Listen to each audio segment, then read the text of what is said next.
Good morning and welcome to New Hanover County Schools The Morning Show. I'm Rachel Glue. And I'm Brooke Donnelly. This is the week of December 8th through December 14th. This week we feature energy awareness and we have tons of tips that can help you save energy and money. For example, run cold water for disposal. Hot water requires energy to warm the water. Cold water saves energy and solidifies grease, moving it more easily through the garbage disposal and pipes. That's great, Brooke. Thanks. Now, along with all those energy efficiency tips, our show this week features a career technical education highlight. This month, we take a look at Microsoft Academy program and all it has to offer. And juniors and seniors preparing for college need to pay extra attention today during our College Bound segment. We'll go over 3 scholarships now accepting applications, so have your pen and paper ready. We also have our morning show feature on inventors. Each month, a different inventor is spotlighted as well as their invention, and today we have a good one. We have a packed show, but for now it's time to swing over to the news desk and our news anchor, Brianna Backer. She is standing by with our first look at the Your School News headlines. Good morning, Brianna. Good morning, Rachel and Brooke, and welcome everyone to Your School News here on The Morning Show. Topping the headlines this week, ACES holds its first annual parent forum. The school system is planning a spotlight on the career of technical education, and Bradley Creek holds its annual Hispanic Resources Fair. I'll have all of those stories and more coming up later on the show. Thanks, Brianna. We get things going today with a staple here on The Morning Show with a segment we call This Week in History. Our Grandmaster of Historical Knowledge has all the headlines from past times in This Week in History, brought to you by Kidsville News.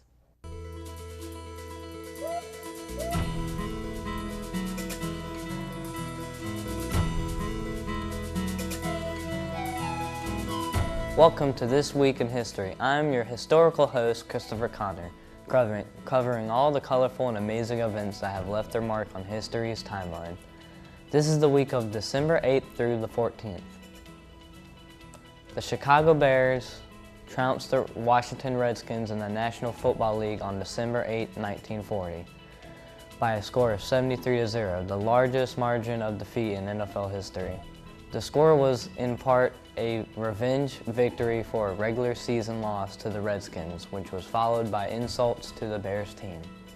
December 9, 1950, Harry Gold confesses to serving as a courier for a British scientist who stole top-secret information on the atomic bomb for Soviet agents. He is sentenced to 30 years in jail for his crime. Gold's arrest and confession led to the arrest of several more conspirators. December 10, 1901, the first Nobel Prizes are awarded to Stockholm, Sweden in the fields of physics, chemistry, medicine, literature, and peace. The ceremony came on the 5th anniversary of the death of Alfred Nobel, the Swedish inventor of dynamite and other high explosives. December 11, 2008, financier Bernhoff Madoff is arrested at his New York City apartment and charged with masterminding a long-running Ponzi scheme later estimated to involve around $65 billion. It was one of the biggest investment frauds in Wall Street history.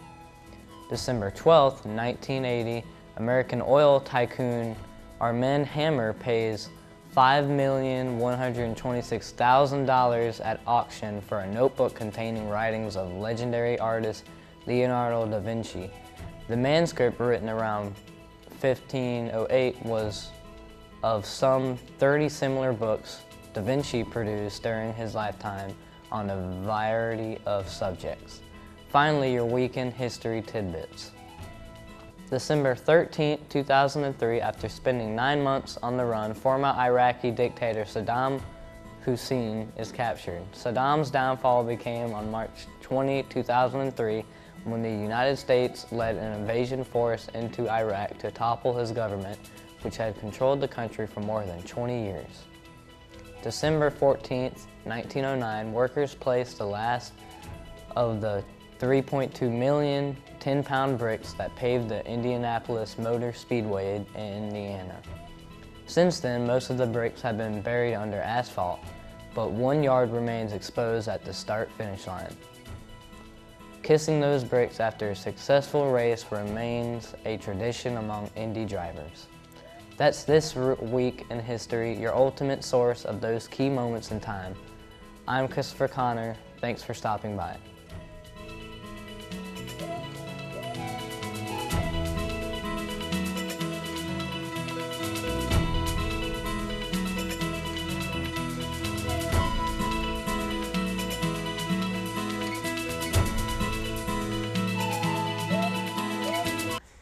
This Week in History is brought to you by Kidsville News, a fun and effective learning resource for children, teachers, and parents. It features school news, information, and local community events while promoting literacy and the development of good reading habits, character traits, and study skills in young children. And Kidsville News is always free. Copies are delivered every month to every elementary school in the New Hanover County school system. And join us again next time for another journey through time as we explore the fun, fascinating, entertaining, and educational facts that make up This Week in History. Now don't go away, we'll be right back.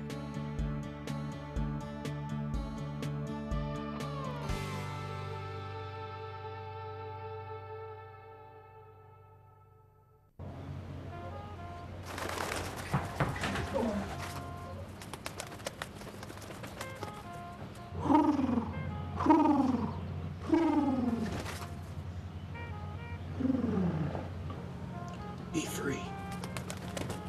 Nice, Dad. Nice, Dad. Nice, Dad. Charles!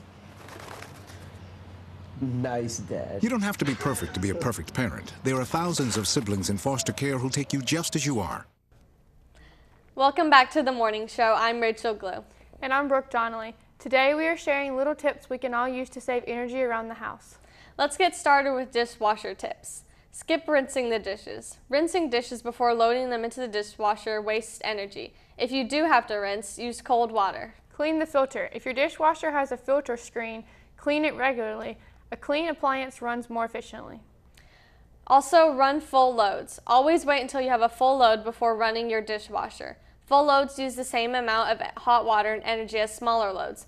You run fewer loads and save energy. Now here are some great tips on how you can save energy while cooking. First, don't peek in the oven. Resist the urge to open the oven door while baking. Every time you peek, the temperature drops 10 to 25 degrees and requires additional energy to bring the temperature back up. Here's a great tip when you have to boil something. Reduce the heat. Begin cooking on a higher heat setting until your liquid begins to boil. Then, lower the temperature and simmer the food until fully cooked.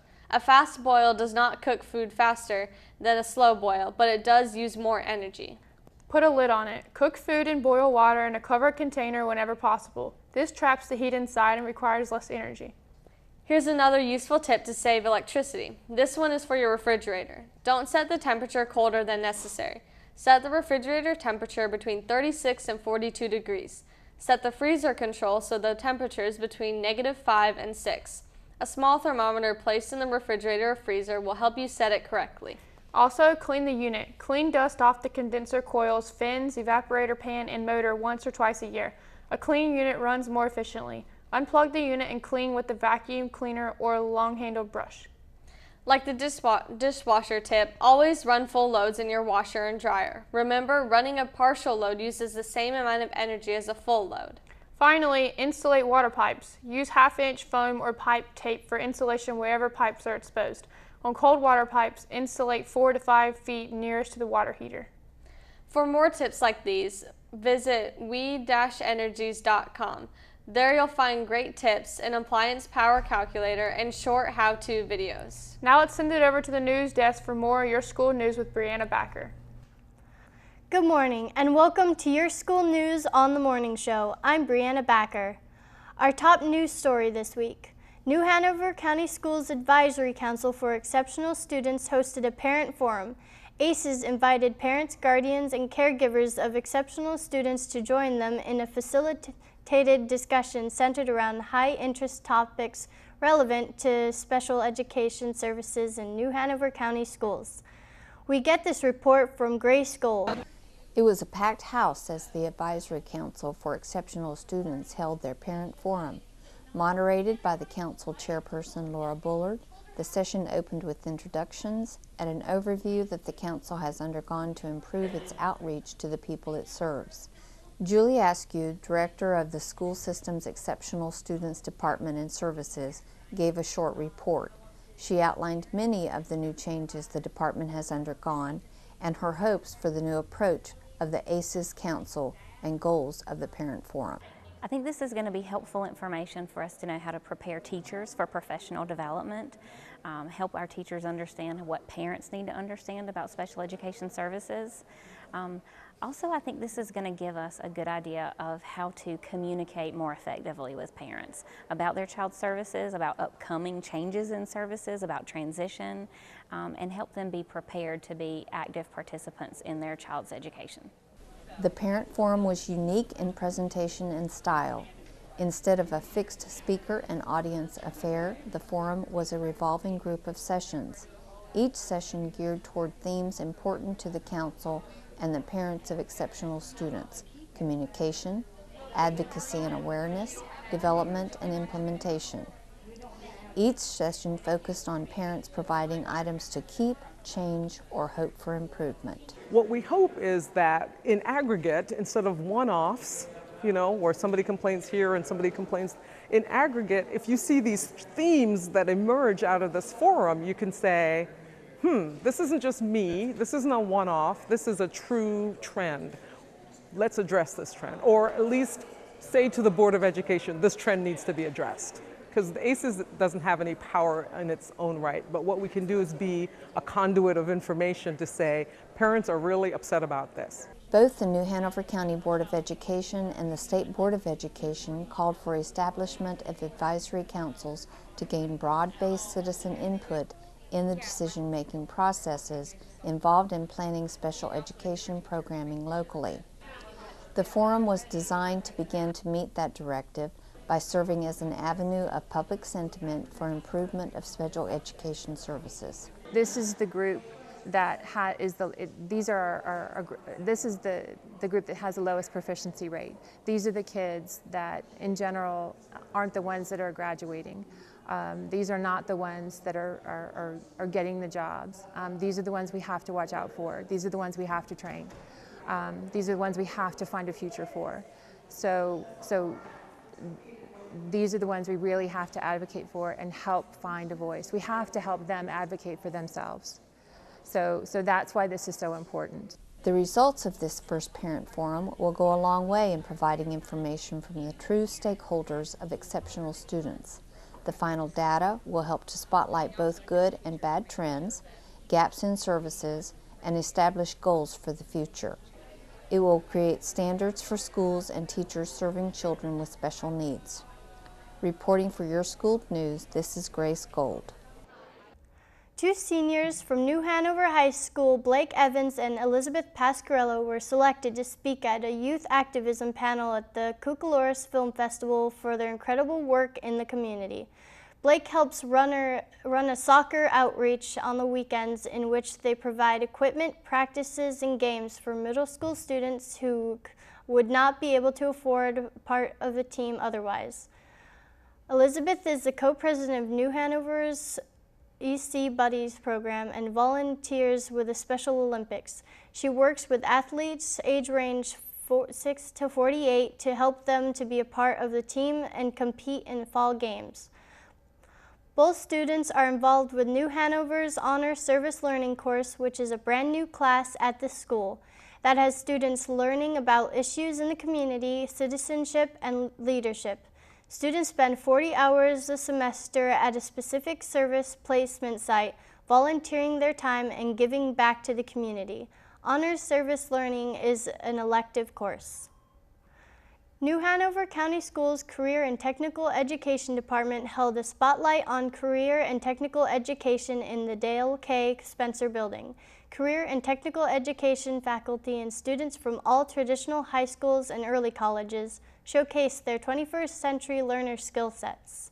Featured programs at the Spotlight on Career and Technical Education include health science, electric trades, sports marketing, biomedical, business, horticulture, apparel, Adobe visual and digital design, technical engineering design, automotive technology, early childhood, digital portfolios, Microsoft certifications, and more.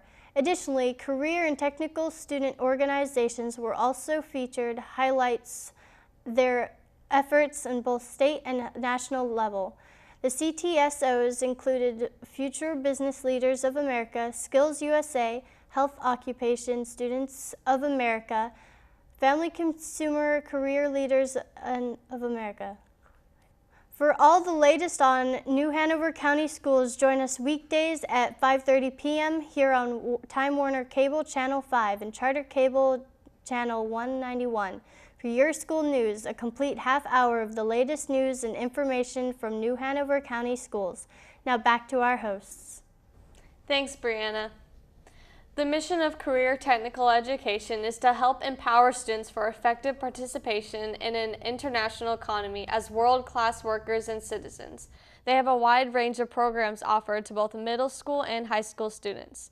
Today, we take an in-depth look at one of these programs. We travel to Ashley High School and learn about the Microsoft Academy program.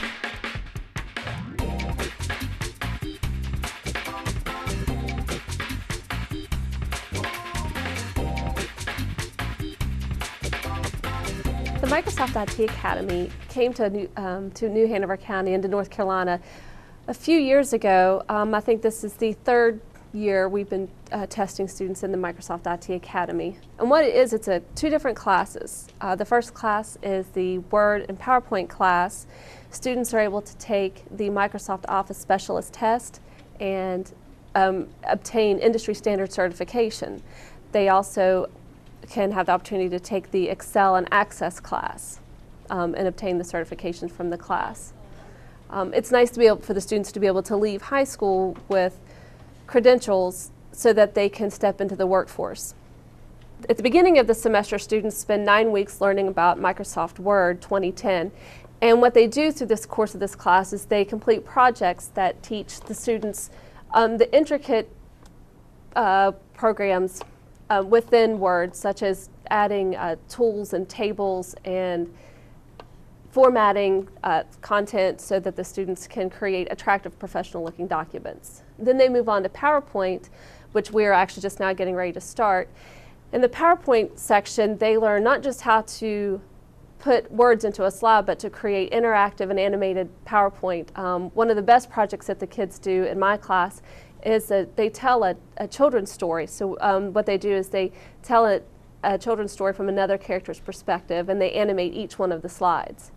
After they complete our this class, they're able to go ahead and take the Excel and Access class, which are set up much the same way. The Excel class, the students learn how to create formulas and use the data. And Access, they focus primarily on creating forms, queries, and reports. We did this one project with watermarks, which is a background image that you can blur out to make it, have you ever had like a document from another company that has something written in the background? We did a project like that where we took an image and then we made it into words, like we wrote over it and then colored it to look like the image. I thought that was pretty cool. My favorite project would probably be the watermark project, where you can insert a picture and make the text color and then delete the picture, and your words and your text and the color make the picture. And it's really cool because you can actually pick your own picture and your colors and the text and everything, kind of make it unique in your own picture. This year, well actually last year, North Carolina adopted the Microsoft Office approved curriculum. And it's a book, digital or online textbook that we can download, so the students, instead of having a physical textbook, it's all completely on the computer. Typically, teachers teach from the front of the room. They present information, students take notes, and then they're given a guided and an independent practice. Well, this semester, once I began and I realized the students, we have such a variety of students in the class, levels of learning, the students really prefer to go through it on their own. So what I did is I provided the students with all of the materials. They go through the notes and the projects themselves, and then as the need arises, I come around and I help them. So they've all felt that that was a much better way of learning. I think it's so different from the way that I learned when I was growing up. I learned by being shown something. Kids now really prefer to learn it on their own. A lot of the counselors like to recommend the students to take this class as freshmen or sophomore early on because of the insurmountable amount of work that students have to do these days. With the senior projects, the students have to create MLA papers, they have to format them correctly, and they also have to create PowerPoints to do presentations for all of their classes.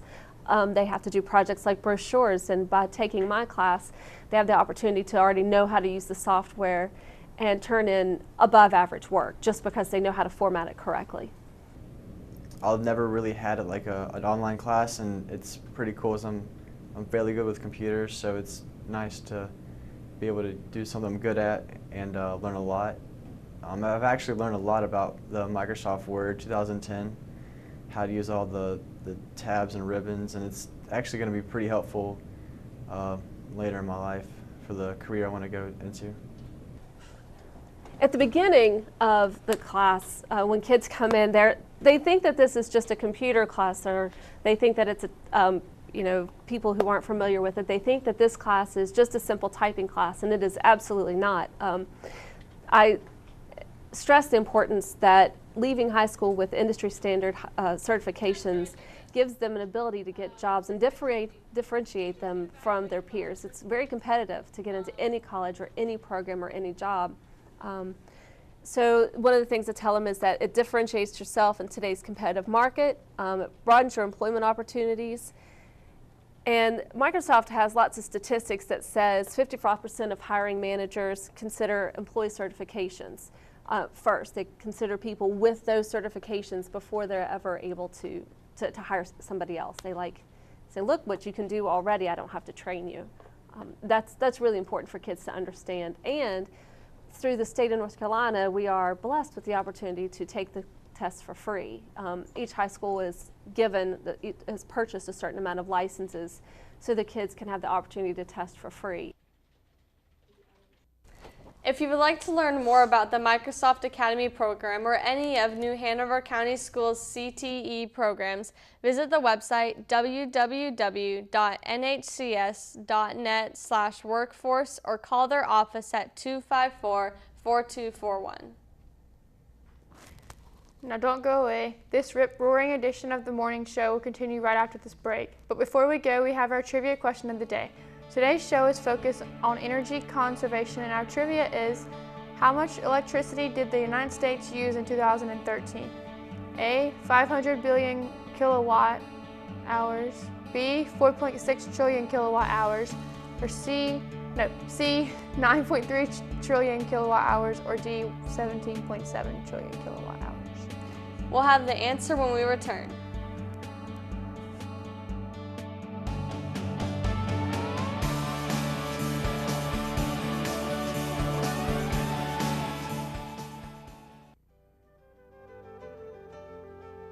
Edgar Allan Poe led a troubled life plagued by poverty and the loss of the people he loved. Despite his problems, Poe produced a large body of work including short stories, essays, and poems. He died in Baltimore at the age of 40, but his stories and poems live on, read by millions of readers in America and around the world. This background in literature has been brought to you by New Hanover County Schools on the Learning Network of the Cape Fear. Welcome back to the morning show. This week we focus on energy conservation. The United States is the world's second largest energy consumer. So today our trivia question asks, how much electricity did the United States use in 2013? A, 500 billion kilowatt hours, B, 4.6 trillion kilowatt hours, C, 9.3 trillion kilowatt hours, or D, 17.7 trillion kilowatt hours? And the correct answer is B, 4.6 trillion kilowatt hours. About 68% of that electricity is generated from fossil fuel, with coal attributing 37%, natural gas 30%, and petroleum 1%. 19% is nuclear power, 7% is hydropower, and 5% from other renewable sources, including wind and solar. Using such a large amount of electricity, it's easy to see why conserving power is so important. Yes, especially since so much comes from a non-renewable resource. Now it's time to shift gears from energy to history. Archaeologists study past human life and culture through the recovery and examination of remaining material evidence. Using artifacts, inscriptions, monuments, and other remains, they paint a picture of the past. In many cases, that picture tells a story. We have one of those amazing stories from our friends at the Archaeology Channel. This week, they take us all the way to Ireland and the island of Inishark.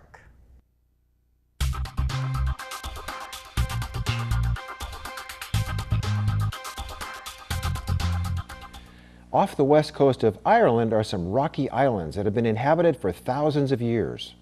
The island of Inishark is one of those, but the last people actually abandoned it back in 1960. Today, it's a lonely place with the empty remains of old houses and other structures. Archaeologists study that sort of thing, of course, but in this case, they can actually talk to some of the people who once used them. Watching the stormy seas pound the shores of Inishark, it seems impossible that people once eked out a living on this tiny, battered island. And yet they did, and not so long ago. Stone houses stand vigil for the vibrant community of fishermen and farmers who once lived here, enduring weeks at a time of storm-bound isolation at the hands of the mighty Atlantic. The decay of the ruins mimics the community's collapse during the 20th century, when young people from Inishark, like their counterparts all over Ireland, left their homes behind, seeking opportunities abroad. The island community needed young people to man the wooden boats used for fishing and travel to the mainland. As the population dwindled, the hardships and isolation of island life eventually overwhelmed those remaining. In 1960, the last 24 islanders evacuated the centuries-old village on Inishark and moved to government-sponsored holdings on the mainland. Our team of archaeologists arrived on Inishark just shy of 50 years after the abandonment. As part of the ongoing Cultural Landscapes of the Irish Coast project, we came prepared to investigate and conserve the heritage of the Western Irish coast. With the help of modern technology, we could learn a lot from the material remains still evident on the landscape. By exploring historical documents, we could discover still more about life on the island.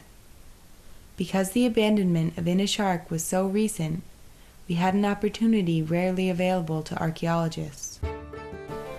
In June 2009, we brought 3 surviving islanders, Teresa Lacey, Martin Murray, and Peter Corrigan, back to Inishark to lend a voice to the past. This was the house I was born in and grew up in. So the potatoes there, you can see the tracks of the ridges in the field, all the ways down, hay down to the bottom of it. The islanders' testimony complemented other lines of evidence in our interdisciplinary approach. This house here was built for the school teacher. And the house far over then in the far was where the king used to live. And the house over beyond that again, a family by the name of Kings lived in it. They were uncles of Sonny Lacey's. You know, that's the one near to the pier, you know. And then you go further up, you have the church and my grandmother's house. But this is where all the decisions are made now. And you see, it was a quiet house. There was no kids in it, so there was nothing to interfere their conversation, you know. So they were let at it, and they played cards. And if they weren't, you know, but it was a winter house, you know. Maybe sometimes on a Sunday, if it was too bad to go to Nishbuffin to Mass.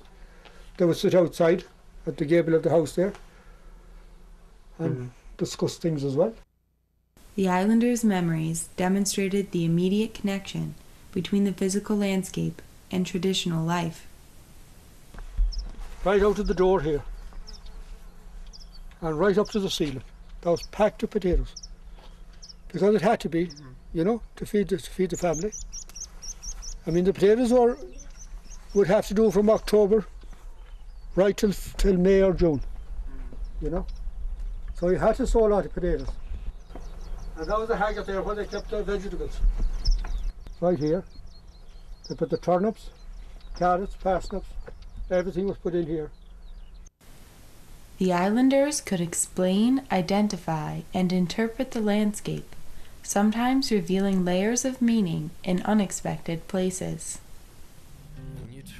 Being able to include living witnesses alongside traditional archaeological data was an exceedingly rare and valuable opportunity. Their memories replaced guesswork and inference in our understanding of daily life and features on the landscape. But Teresa, Peter, and Martin ultimately gave us more than just information. Their testimony revealed some of the hopes, joys, and fears that characterized life on the island. As traditions fade out of practice and buildings crumble, their memories lend a voice to the silent stones of Inishark.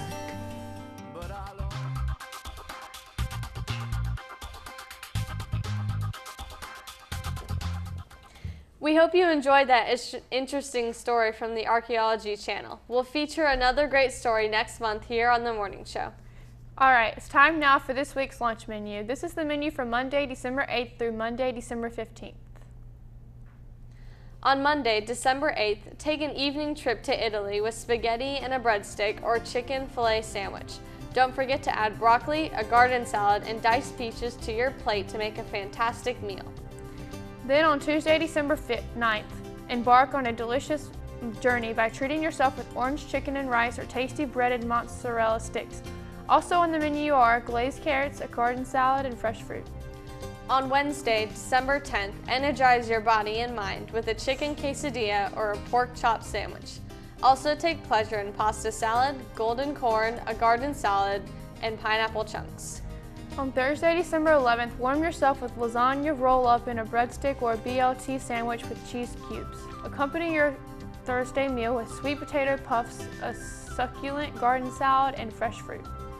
Then, on Friday, December 12th, end the week with 2 savory entrees to choose from, a perfect hot dog with chili or yummy turkey and cheese hoagie. No matter which you choose, you can add scrumptious macaroni salad, baked beans, carrot sticks, garden salad, and spiced apples to your plate.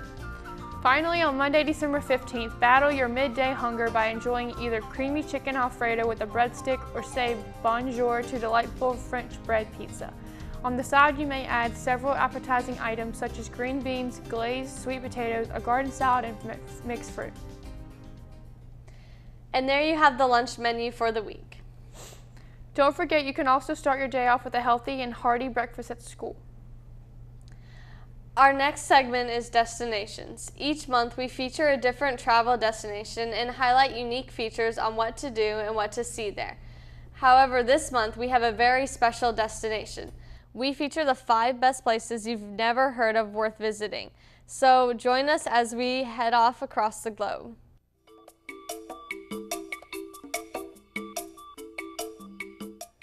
Welcome to Destinations, where we travel across the world, finding fascinating places to visit. Today we have a special edition featuring our top 5 choices.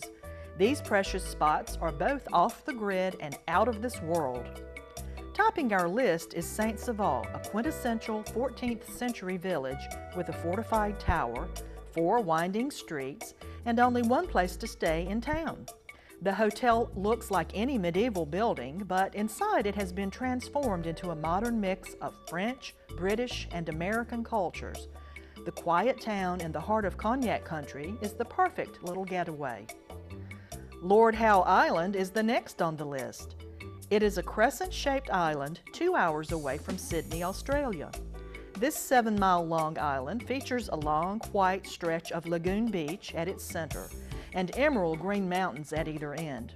Wherever you go, you aren't going to get lost because there's only one main street and 18 small-scale hotels.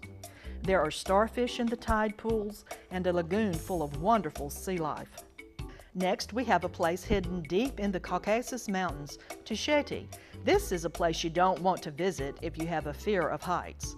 The village clings to dizzyingly steep slopes that are as picturesque as they are precarious. Be sure to go hiking and see the sheep, which graze in almost every nook and cranny, from the rolling grasslands up near the ridged peaks down to the glacial lakes below them. Verdano, in Italy's Piedmont region, is next on the list.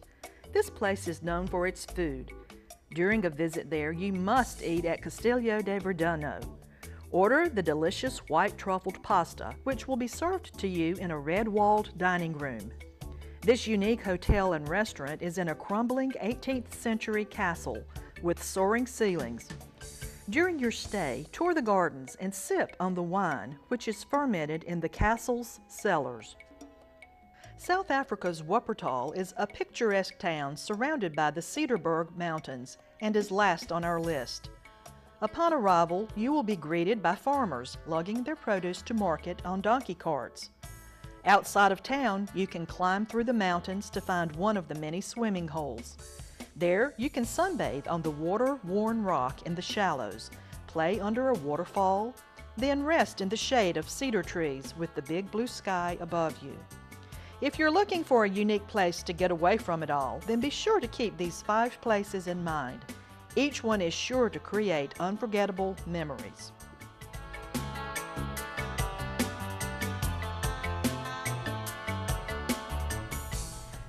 Those were some excellent places to visit. I hope anyone planning to take a trip somewhere unique was taking notes.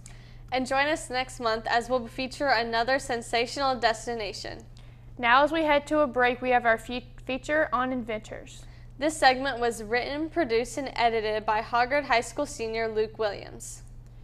This week we learn all about Frank Whittle, inventor of the jet engine. Stay tuned, we'll be right back.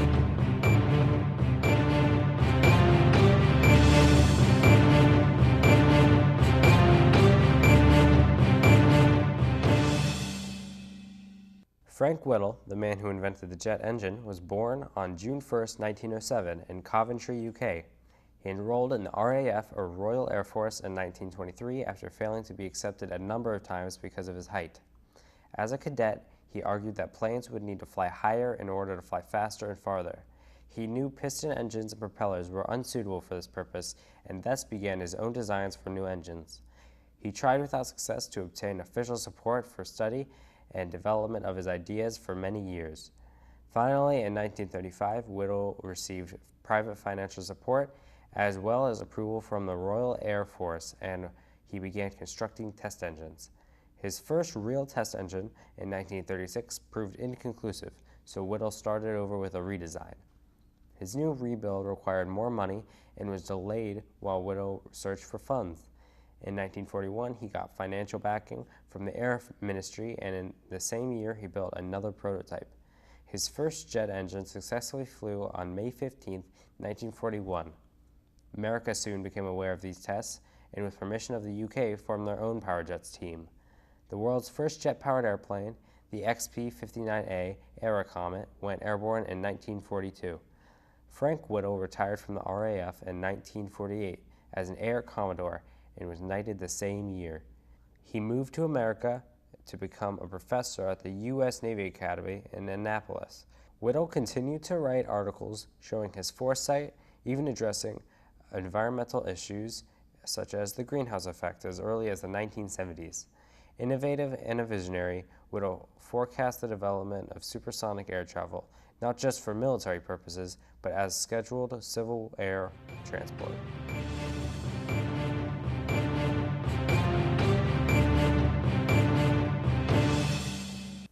This is Lands and People, your passport to the world. The Republic of Angola is found on the western coast of southern Africa. The country's chief agricultural products are bananas, coffee, and sugarcane. While its major products are diamonds, iron ore, and phosphates, most of the population belong to various Bantu groups. Angola's capital is Luanda, and primary language is Portuguese. This has been Lands and People, your passport to the world. Welcome back to the morning show. I'm Rachel Glue. Our next segment is College Bound 411. College Bound 411 is dedicated to helping students achieve their dream of attending college. We provide practical and timely information for students so they can compete effectively for college admission. We also clue you in on the latest scholarship information. So get out that pen and paper. Here's this month's college edition of College Bound 411.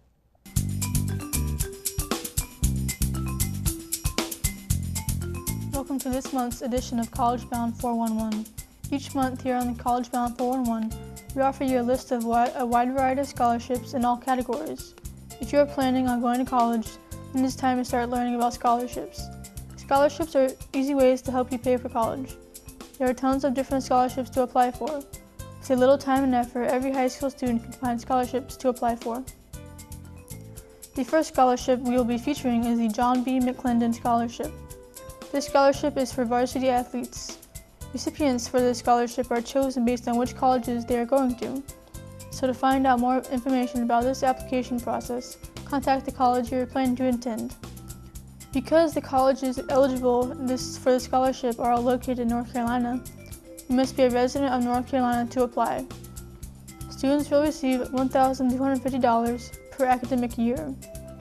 To view the eligible colleges for the scholarship, as well as find out any more information, visit www.ncc.edu/mcclendon.htm.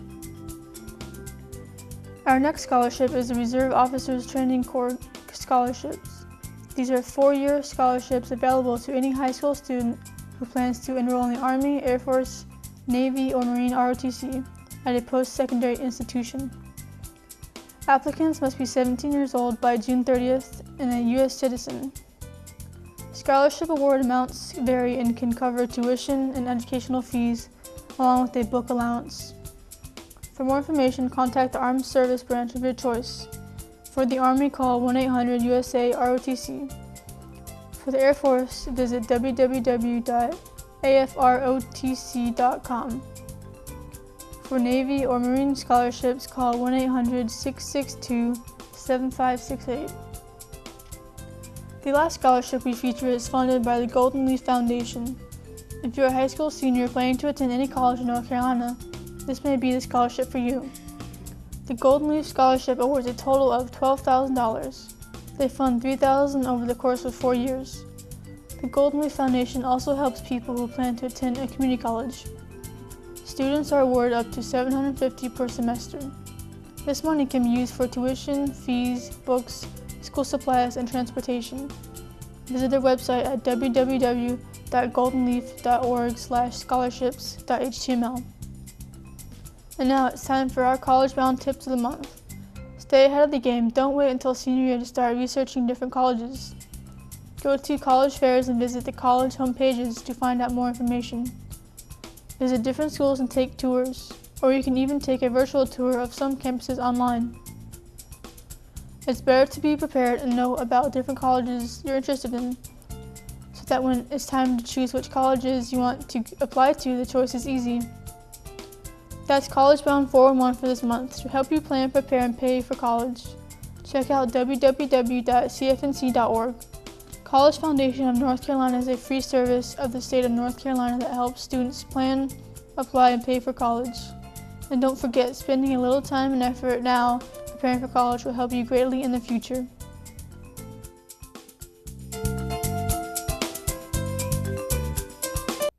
If you're college bound, be sure to communicate with counselors and potential colleges to confirm specific dates for application deadlines, as well as, of course, requirements. It's time now for more of your school news on the morning show. Let's send it back over to our news anchor, Brianna Backer. Thank you, Rachel and Brooke. Welcome everyone to your school news here on the morning show. Winter Park Elementary has launched an after-school Think Lab for the 2014-15 school year. The program is held on Tuesday afternoons in the school's cafeteria. Currently, 3rd through 5th grade students participate in this newest after-school club, learning how to play a variety of games that enhance their critical thinking skills. We decided to put together an after-school Think Lab after our summer program this year with the kindergarten students. It was such a huge success, and one of the highlights that the kids told us about was the Think Lab games. So we wanted to add that and offer it right now to our 3rd through 5th grade students as a way to promote their critical thinking skills, have them experience games they've never played, get them to think outside the box, while just enjoying, learning how to play all kinds of great thinking games. We also included chess. We've had chess club the past 2 years, and so we wanted to add another layer to our chess club, and we thought the Think Lab would be a perfect experience for our students. The first round of Think Lab concludes on this month, and a kindergarten through 2nd grade Think Lab will begin in the spring of 2015. Bradley Creek Elementary held their 3rd annual Hispanic Resource Fair in the school cafeteria. This year, over a dozen agencies came and shared information about our community, education, laws, and more with the school's Hispanic community. We get a report on this event from YSN reporter Luke Williams. Children got free books from the Cape Fear Literacy Council at Bradley Creek Elementary's 3rd annual Hispanic Resources Fair.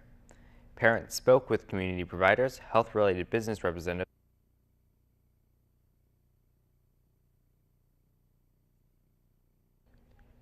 Children got free books from the Cape Fear Literacy Council at Bradley Creek Elementary's 3rd annual Hispanic Resources Fair. Parents spoke with community providers, health-related business representatives, legal experts, and other social service experts. Dozens of parents took advantage of the free services and information from the New Hanover County Public Library, New Hanover County Health Department, and the Wilmington Children's Museum. I think it's really important for us as the Children's Museum of Wilmington to not only show our support for the Hispanic and Latino community because it's so large here in Wilmington. We really want to get our name out there and let them know that we are a place where they can come and they can have fun and play and learn. Bilingual mental health providers were on hand to respond to concerns and questions. Staff from the Red Cross outlined their services for those in the face of emergency, while the Smart Start representatives explained to parents how their agency ensures children have all they need to ensure healthy growth and development. With the school population that is 35% Hispanic, Bradley Creek began its resource fair to bring together representatives of nonprofit organizations as well as businesses and individuals providing services to the Hispanic community. The information parents and caregivers get each year at the fair helps them to make a better life for themselves and their family. Well, we wanted to bring services to the people because sometimes access is very hard for our Hispanic families. Again, the language barrier keeps them from accessing all these great services and agencies that we have in New Hanover County, so we bring them to them. The Bradley Creek Hispanic Resource Fair is another important tool in helping parents and children get a good education and live happy, healthy lives. With the support of countless agencies that provide ESL, social outreach, and even spiritual guidance, the Hispanic Resource Fair is an annual event that parents always look forward to. Reporting for Your School News, this is Luke. That's all for now. To watch this week's edition of Your School News online, visit the school system's website at www.nhcs.net and click on the NHCS TV logo on the homepage. Now back over to Rachel and Brooke. Thanks, Brianna. Now to end today's show, Brooke and I will play an exhilarating game created last year for our Conserving Energy Special. It sounds interesting. I'm sure it is. Let's send it back over to Brianna, who will explain the rules. Thank you, Rachel and Brooke. Today we're going to play Lower Your Power. Each of you will get 6 chances to lower the amount of power being used by answering a question correctly. With each correct answer, your meter will drop. The goal is to have the lowest energy output, And for those of you at home, be sure to follow along. Each question has energy-saving information you can use. Rachel, your meter is on the left, and Brooke, yours is on the right. Okay, contestants, are you ready? We're going to start with Rachel. Here we go. Rachel, how much energy of the energy used in your home goes to heating and cooling? A, 1/3, B, about a half, C, 2/3, or D, all? B, 1/2. That's correct. About half. That means making smart decisions about your home's heating, ventilation, and air conditioning system can have a big effect on your utility bills and the amount of energy you use. Make sure your home is properly sealed and insulated. And be sure to choose energy-efficient heating and cooling equipment, change air filters regularly, and have your systems tuned annually to improve efficiency and comfort. Brooke, a compact fluorescent light bulb, A, uses half the energy of a comparable iridescent light bulb and lasts up to 4 times longer. B, uses about 1/3 of the energy of a comparable iridescent bulb and lasts up to 10 times longer. C, uses more energy than the comparable iridescent but gives off less heat. Or D, costs more but because of the swirl design. B. The answer is B. If every U.S. household replaced just one traditional light with an energy-efficient bulb, Americans would collectively save $600 million on annual energy costs.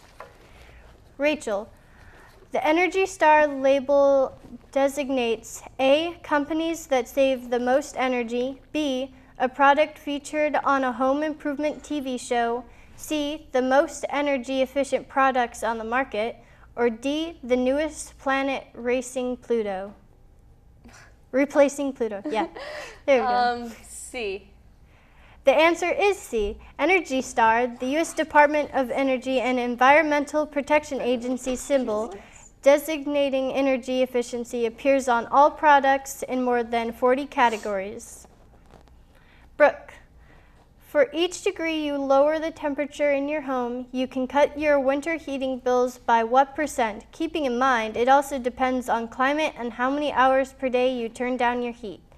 A, up to 5%, B, up to 7%, C, up to 10%, or D, up to 15%. C. The answer was A. A programmable thermostat can make this easy. It remembers to adjust the temperature for you according to your daily patterns so you don't have to waste heat on an empty home.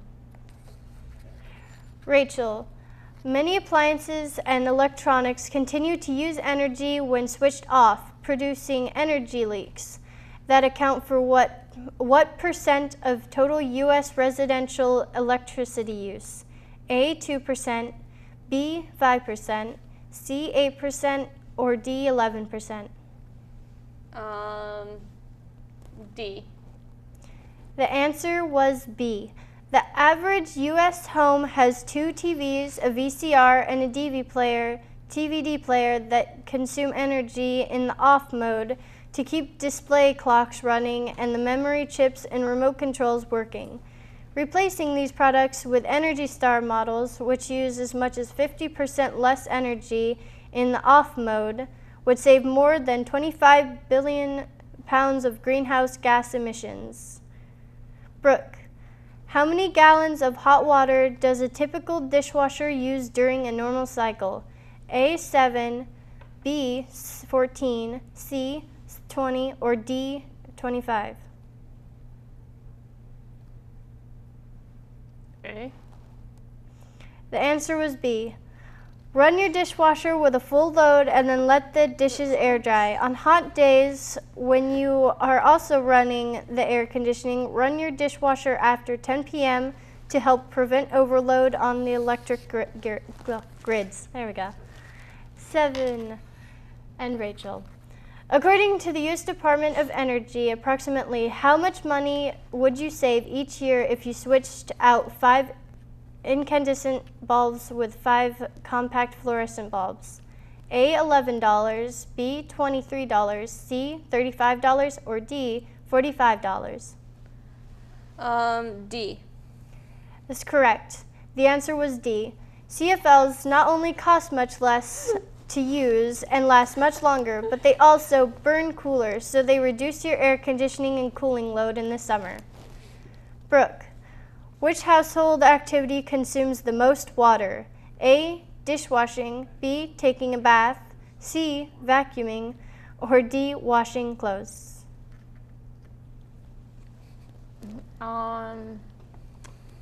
Washing clothes. D, sorry. That's correct. Washing a single load of clothes requires more hot water than taking a leisurely bubble bath or even running the dishwasher. Consider buying a more efficient washing machine that has earned an Energy Star for its reduced hot water use. Rachel, how much less energy do compact fluorescent light bulbs, CFLs, use compared to the regular incandescent bulbs? A, 15%, B, 50%, C, 75%, or D, 80%? A. The answer was C, 75%.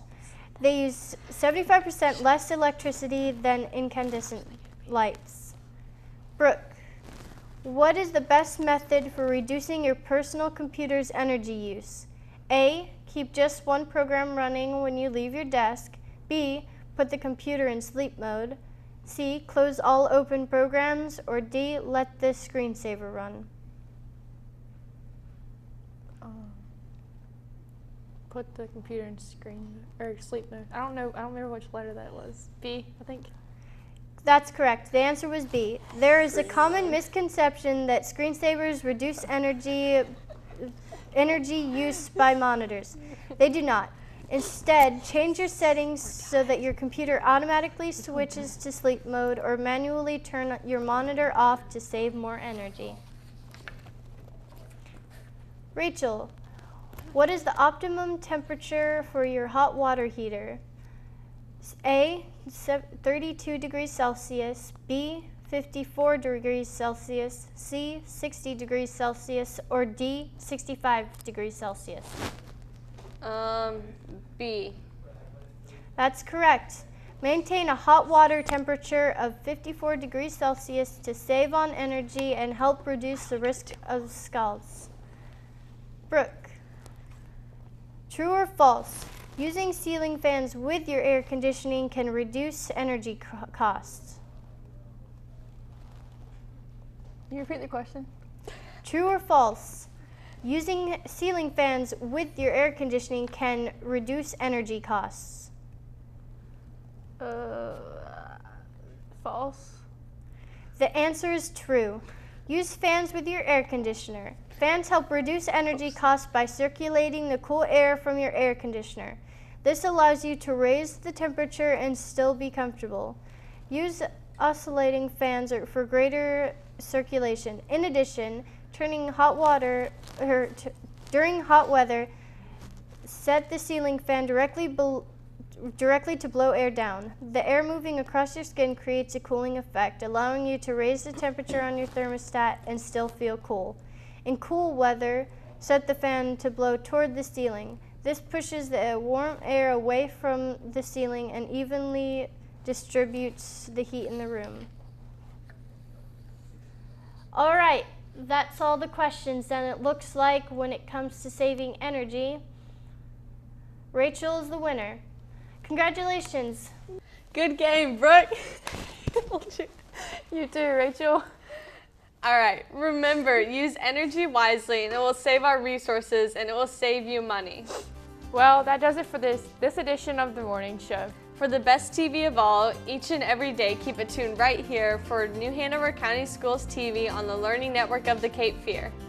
Have a great day. And a wonderful week.